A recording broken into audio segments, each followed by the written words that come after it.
As you see books stretched down and away in every single direction. As you stand there and look around, you feel behind you. I turn to look. You look around, you see a floating face. Partially see-through. Brandon, just a face. Brandon? What does Brandon say? You see the same as what David sees. You see books everywhere. You see an expanse going on for miles and miles. As you look too far, you start to feel your eyes start to get drawn into the distance. Does Brandon, from Brandon's perspective, does he have a physical form? Okay, so Brandon, upon...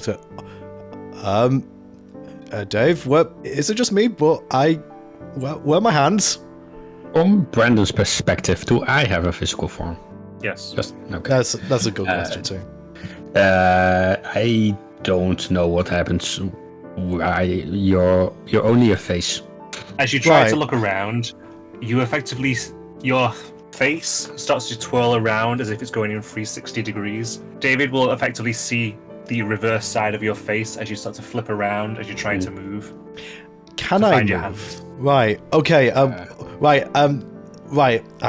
Okay. I think I'm guessing this just must be because I don't have an actual connection to this place. This is probably the best I can do. It is freaky to look at, I will have to say. But okay. This, honestly, I should be freaking out more, but this feels like standard fare at this point. But I can move at least, so this is the place, right? Yeah, let me introduce you to the owner of this establishment. That would probably be for the best. And I yell out, Danivel! As you yell out, a lot of the distance starts to fade away as the world seems to compress slightly until you can only see approximately 60 feet in front of you, 60 feet behind. And you feel a presence behind you yet again, specifically Brandon. What are you? Brandon. Well.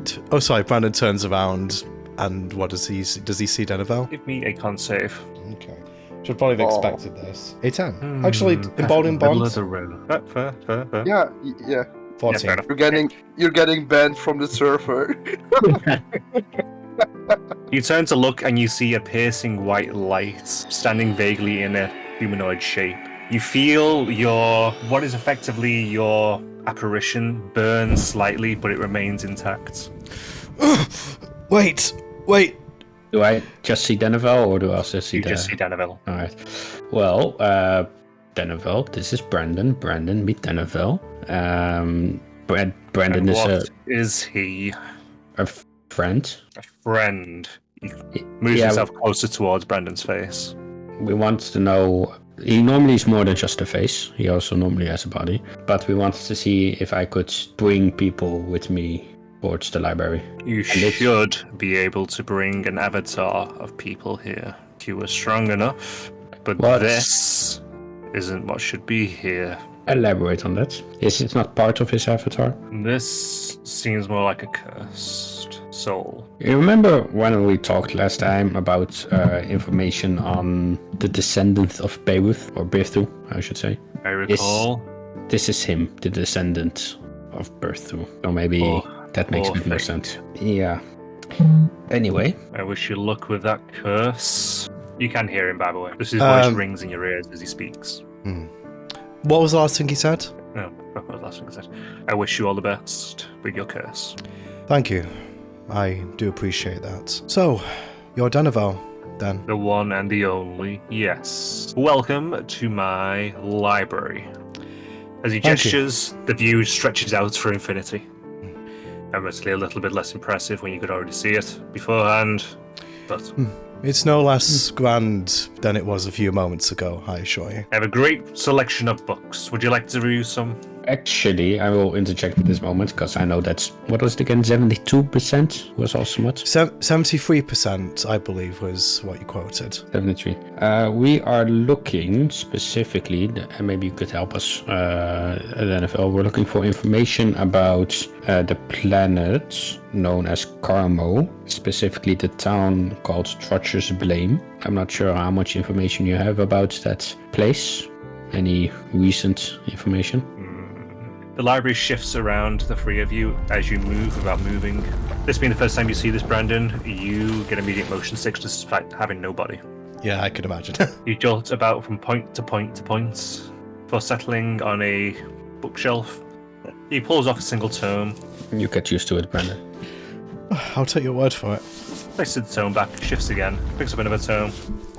I have some vague tales of Karamo, but nothing overly specific. The Gnome Troll Wars, mostly. But I don't think I have much I can offer you, though. Nothing You're looking recent, for right? history. I'm going to be a bit direct in my questioning here. I hope you don't mind, either of you. Do you have knowledge or maybe insight on a person called Mora from that town? No. That's the best I could do. Thank you. Is there anything you wish to know, Brandon? It's just too easier to ask him, and then he will shift Yes. you to the right bookcase instead of actually searching for yourself. Yes, I imagine that would be more expedient. Could you please elaborate on what you were telling me earlier about the state of my soul? You have a tether, effectively, to something. To Bertu, do you suspect? Based on what this other one has told me, yes, most likely. Hmm. In which case, at some point or other, you're likely going to lose possession of your soul. I'm sorry, what? Possible to get rid of it, but not my forte. Okay, that's it's news to me. Though I appreciate you won't be able to help directly, could you in any way advise what measures I could potentially take and what sort of individual I might seek out that could assist me? Completely seal yourself from magic? That's no easy feat in and of itself. And also, unfortunately, with our circumstance, not practical. In which case, honestly, I wouldn't know what would be best to advise for you. Based on what David here has told me of your traveling, you can hardly pick where to go. So I wouldn't even know who best to suggest you reach out to, even if I knew of someone. Is there any way at all, under my own power, that I could resist or stymie this reclamation, yourself I strong. suppose? Hold yourself strong and do not give in to what's trying to reach out to you. The best I could give you. Weren't Is you it- being chased by dogs? Yes, Tower. I believe, David. Actually, there is something I want to say to you before I continue this conversation. If I ever met you, I wanted to extend my heartfelt gratitude towards you for helping David. The information that he has gleaned from your library has definitely aided us in saving our lives. I didn't want to leave this place before letting you know that. To see my knowledge has been put to good use? He nods towards David. I give a thumbs up. But to answer your question, sorry for the digression, yes, terror dogs, I believe they were called, undead. Maybe those chasing you might be able to help you. They may know something. If I could find a way to communicate with them, perhaps. I've also had dreams. Actually, I had a... Careful with them. I With the am... dreams or the pterodox? The dreams, The I think. dreams. Okay. Something... It happened almost straight after. Probably actually, funnily enough, whilst David was relaying my story to you. Something reached out to me in a dream. I can't remember exactly what it said. I think it was something along the lines of, another remnant. How interesting. I didn't make any move to respond. I thought it best to hold my silence. But I'm guessing such dreams are Bertu trying to form a connection with me. That acknowledging said connection is probably how they intend to gain leverage. Is my supposition... The connection is already there. But I mean, they're making... But the dreams, I feel, are an effort being made to strengthen said connection, no? Yes. Again, it's not my forte. The pure hyperbole. Fair enough, I understand. But since that you are exercising caution when I dream, it implies that there is at least something that I could perhaps do. Would it be that I don't focus on the dream, I don't engage with it? I understand it's not your forte and that you perhaps can only give me the vaguest of guidance. but any information is appreciated. Your dreams are a gateway to other realms, much like how you're here through one with potential who dreamt, gesturing towards David, and managed to reach me. Much could happen the same with you, which might already have happened the same with you. Given what I've seen, that probably holds true. Perhaps meditation techniques might help? It's always worth trying. I can't say I was ever one for meditation outside of swinging an axe. No, but as I said before, any discourse on the subject is helpful. Anyway, enough of such dreary things. You're in a library with so much information. Would you like to hear a story? Actually, before you continue or tell your story, which I would be interested in hearing, I was wondering, do you have information about other deities, specifically one called Eldeth? He thinks for a moment. Which Eldeth? I don't know, something about nature and peace. Yeah. Again, you all flash and move. And you get to a wooden bookshelf, which has vines growing all over it. They part as he reaches in and pulls out a book. This will give you the basics of her. He offers you the book, David. I take it and I read it. The book details, as a general overview, about how she is a goddess of peace, passivity. Her followers typically are pacifists and seek to avoid war or intervening with wars at any cost that they can. They frequently, however, do tend those who have been removed from battlefields. Some have taken up vows to potentially avoid fighting, which has often resulted in their sects eventually being destroyed by rivals. Over time, Eldeth's reach has slowly lessened and lessened due to these sorts of practices. She's a multiversal god as opposed to a single verse as well. Okay, interesting. All right. Thank you, Denville. About this story you wanted to say. Yes, it's one I found recently. Quite good. You all move over to a sitting area. Doing a Take chair for seats. Brandon, lower his face into. He opens the book and begins speaking. The centaur waded through the water slowly, whilst the lizard girl sat on the shore watching. And we'll stop there for that bit. Yeah, it's a smut, okay. Was that literally the start of the smut from Wandering In, Pete? Effectively, yeah. Yeah. So, Brandon Brandon knows what David is going through most of the time. Willingly. If Brandon's face could turn scarlet as a spirit, that's probably what happened. Isn't he already scarlet color? He's more scarlet. If that a goes on. scarlet face would blush. That goes on for roughly 100 pages of all kinds of intrigue and counter-intrigue as other people become involved. And a lot of smut. And a lot of inaccuracies. For the most part, you don't know that. It's a fanfic. And so, that will effectively continue up until the point you guys will eventually wake. So, Jun, you, I assume, eventually decide to meditate as you get bored of watching them sitting facing each other holding hands, totally not snapping any pictures. I have enough pictures taken, I think. I put Splinter on David's head and take a picture like that. Splinter is actually sleeping when you do so. Oh, okay, never. I won't disturb it. Okay, I would meditate in my corner of David's room. Okay. You relax and you reach out and you feel the calm, flowing waters reach towards you. And you feel yourself floating down a stream, slowly. Face up, sunlight and leaves above you, until eventually you notice yourself coming upon a clearing and you see Eldeth sat by the shore, watching you come. I immediately feel much happier seeing her. I will arrow the stream to sit next to her. Good. Now it's day here. Good day, lady Eldeth. How you have doing, you been? my cleric? I'm holding up. Yeah, it's been a rough few days. Hey, sorry. Okay. She nods slowly. And places a hand on your shoulder, bringing you in closer. I gently rest against her. So I already talk to you most of the time, so I don't know what you got out of it. Bits and pieces reach me. Yeah. As well as a new soul. You see a rat roll up on her lap beside you.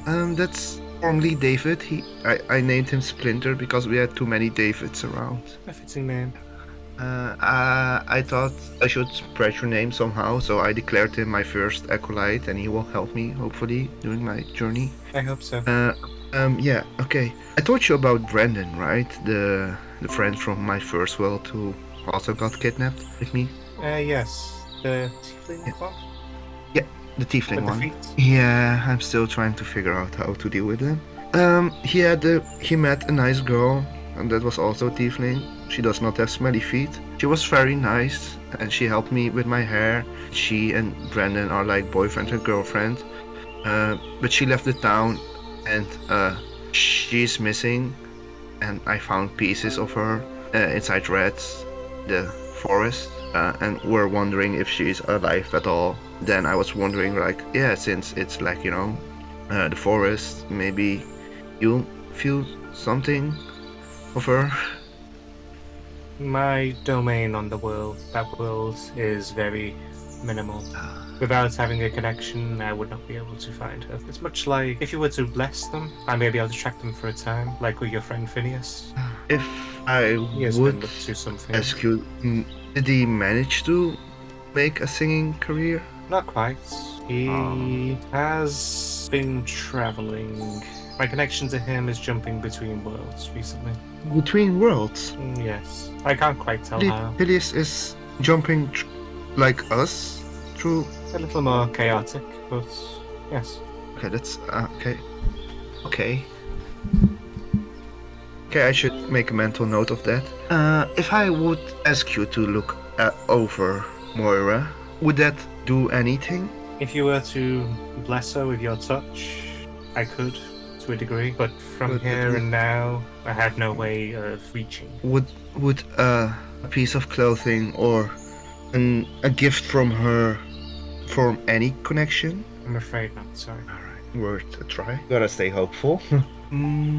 Oh, yeah, the world I'm on, it's called Caramo. We're in the town George's Blaine, and Mr. Martinez, the older dude, he asked if I could ask you if you knew anything about this world, something along those lines. I had circles there with druids. They're gone now. Ah. All I really had left are old lands which are much reduced. There may be a handful who practice still there and know of my name, but not many. Would they be close to where I am? I see her eyes effectively fade into a void briefly before returning. tricky. No, I'm afraid not. It was worth a try. I believe the closest was perhaps 2 months' travel by horse to the south. Oh, that's a bit too far. I found some new plants today. And, Wonderful. what else? What else? I'm not very good at preaching, I think. I mean, I managed to preach to a mouse. A rat, I'm sorry, Splinter. Do you have any advice how to speak to people about it? Because so far, I managed to make our friend group try a more peaceful route. Whenever we come into problems, we try to talk it out first, not attack. But when our life is in danger, we obviously have to defend ourselves. So that's something, and they often accredit it to my asking, because I follow you. That's a thing, I think. Simply And I told. help where you can, with who you can. Act in my Okay. name, and that is enough to make a start. Yes. Okay. And that should work. I already helped. A few people were helping people. Anything else I can do for you? Like, what would you like me to do? Plant a tree whenever you can. Help nature to grow where it struggles. Yeah, I was wondering something. The town I am in now are overrun by rats. How do you feel upon such an imbalance? Because the rats are like really hurting the people there. There are big rats and a brood mother or something, and a weird rat. Like, I know, I like animals, but they're very troublesome at this point. And I don't want to say they're vermin. They're very troublesome. Violence should be a last choice, but at times, violence is the choice. It's just that you be humane when you go about it. I once watched this movie about a lion and his son. The father got killed, but the father told him about the circle of life. that nature should be in balance. So like the lions eat the antelopes and the antelopes die and they feed the ground and the ants, and then grass grows and the antelopes eat the grass and the lions can eat that, you know? You should know it's your domain. So should I try to keep that balance in check wherever I go? You should. If for nothing else, it will help to heal the planet. Okay, that's very helpful. If I talk to more animals, will more animal spirits appear here in your grove? Potentially. So you could meet Bella and Luna. I really try to talk to them about you. Possibly, Very nice unless dogs. they're already linked to another. Oh yeah, they came out of the pocket of a magic coat of Mr. Martinez. I still don't know how. Yeah, magic. Okay. Yeah. Okay. Can I sit here and tell you about the past few days, if you do not mind? It's fine. She strokes your hair gently. Oh, it's not been that much actually. The last time I saw you was when I tripped on the tee with. Oh, it was yesterday. I visited you 2 days in a row. Oh, okay, yeah. What happened today? We went find Moira, and Moira wasn't there. Then we got attacked by rats. I was drenched in blood, and we went back to the town and met up with Derek, and Derek took us to fight more rats. And I couldn't hit them, so I just laid down. Yeah. Wow. I visited you this morning. Wow. Okay. Yeah. So it's been a long day. I'm sorry. I'm all over the place. It's fine. We're here to relax. Make sure you relax. Made a new friend. I'm a relax. She I found a slowly new, reaches I found a new down book. and pops your nose. Alright. And with that, June tries to relax. And sometimes she just randomly mumble about random things like, yeah, there was this new book about the doctor, her dog, and Betsy, and Andrea, and a piranha plant. Nah. Time passes as you continue to talk to her, and she listens, commenting occasionally, laughing occasionally, or eventually everything fades, and you wake up to morning.